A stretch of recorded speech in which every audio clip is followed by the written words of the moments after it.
Assalamualaikum warahmatullahi wabarakatuh. Perkenalkan, nama saya Giovanni Firmansyah Putra dari Prodi Teknik Industri nomor NPM 2205 22008. Oke, di sini saya akan mempresentasikan tentang tugas agama secara singkat. Oke. Pajak atau riba terdapat dalam Islam yang merupakan salah satu pendapatan negara berdasarkan ijtihad ulil amri yang disetujui oleh Dewan Perwakilan Rakyat, ahlil hali wal ahdi, dan persetujuan ulama. Pajak atau riba adalah kewajiban lain atas harta yang datang di saat kondisi darurat atau kekosongan baitul mal yang dinyatakan dengan keputusan ulil amri. Ia adalah kewajiban atas kaum muslim untuk membiayai pengeluaran kaum muslim yang harus dibiayai secara kolektif ijtimaiyah, seperti keamanan, pendidikan, dan kesehatan, di mana tanpa pengeluaran itu akan terjadi bencana yang lebih besar. Masa berlakunya temporor sewaktu-waktu akan dihapuskan. Ia dipungut bukan atas dasar kepemilikan harta, melainkan karena adanya kewajiban beban lain atas kaum muslimin yang harus diadakan di saat ada atau tidaknya harta di baitul mal. Sementara sumber-sumber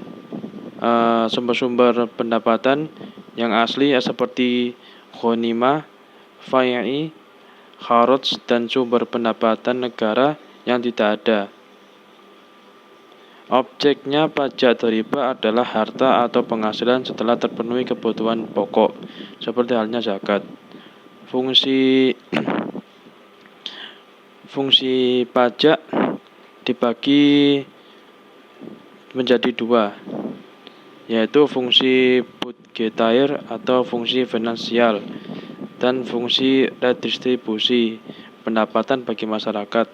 Secara umum, pajak yang berlaku di Indonesia dapat dibedakan menjadi pajak pusat dan pajak daerah. Pajak pusat adalah pajak-pajak yang dikelola oleh pemerintah pusat, yang dalam hal ini sebagian dikelola oleh Direktorat Jenderal Pajak, Departemen Keuangan RI. Sedangkan pajak daerah adalah pajak-pajak yang dikelola oleh pemerintah daerah, baik di tingkat provinsi maupun kabupaten atau kota. Dalam ajaran Islam, kewajiban utama kaum muslim atas harta adalah zakat. Ulama berbeda pendapat terkait apakah ada kewajiban kaum muslim atas harta selain zakat. Mayoritas fuqaha karakteristik pajak atau riba menurut syariat yang hal ini membedakannya dengan pajak konvensional adalah sebagai, yaitu pajak atau riba bersifat temporor, tidak bersifat kontinu, hanya boleh dipungut ketika di baitul mal tidak ada harta atau kurang. Lalu pajak atau riba hanya boleh dipungut untuk pembiayaan yang merupakan kewajiban bagi kaum muslimin dan sebatas jumlah yang diperlukan untuk pembiayaan wajib tersebut, tidak boleh lebih. Lalu pajak atau riba hanya diambil dari kaum muslim dan dari non muslim dipungut jizyah. Lalu pajak atau riba hanya dipungut dari kaum muslim yang kaya, tidak dipungut dari selainnya. Pajak atau riba hanya dipungut sesuai dengan jumlah pembiayaan yang diperlukan, tidak boleh lebih. Pajak atau riba dapat dihapus bila sudah tidak diperlukan. Berpendapatan bahwa zakat adalah satu-satunya kewajiban kaum muslim atas harta. Sekian dari saya. Jika ada salah kata atau kekurangan, wassalamualaikum warahmatullahi wabarakatuh.